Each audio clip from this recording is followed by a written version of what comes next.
Serial वसुधा में अब कहानी ने ऐसा मोड़ लिया है जहां हर किरदार के इरादे और चालें खुलकर सामने आ रही हैं।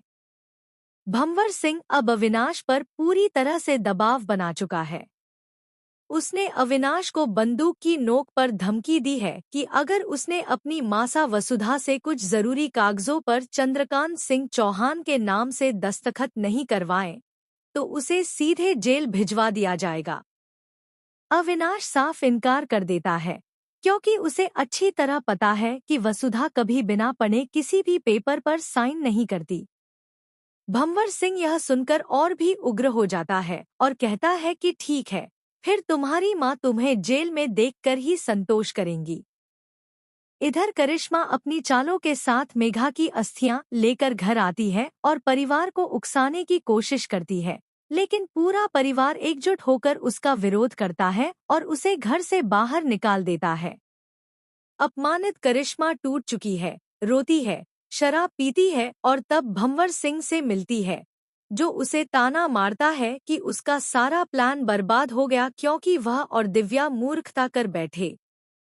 लेकिन अब भंवर सिंह ने ठान लिया है कि वह किसी भी हाल में अविनाश को फंसा कर रहेगा। दूसरी ओर वसुधा, जो अपने परिवार की ढाल बनकर खड़ी है, देव से वादा करती है कि जब तक वह जिंदा है अपने बच्चों को किसी मुसीबत में नहीं पड़ने देगी। देव भी उसका साथ देने का वादा करता है। अब वसुधा और देव की ताकत ही है जो इस संकट से अविनाश को निकाल सकती है, क्योंकि दिव्या के भंवर सिंह से मिले होने की वजह से ही अविनाश इतनी बुरी तरह फंस चुका है। अब सवाल ये है कि क्या अविनाश दबाव में आकर वसुधा से उन कागजों पर साइन करवाएगा या फिर सच का साथ देगा और अपनी मां की मदद लेगा? क्या वसुधा इस बार भी अपने बेटे को बचा पाएगी या फिर भंवर सिंह की चाल जीत जाएगी?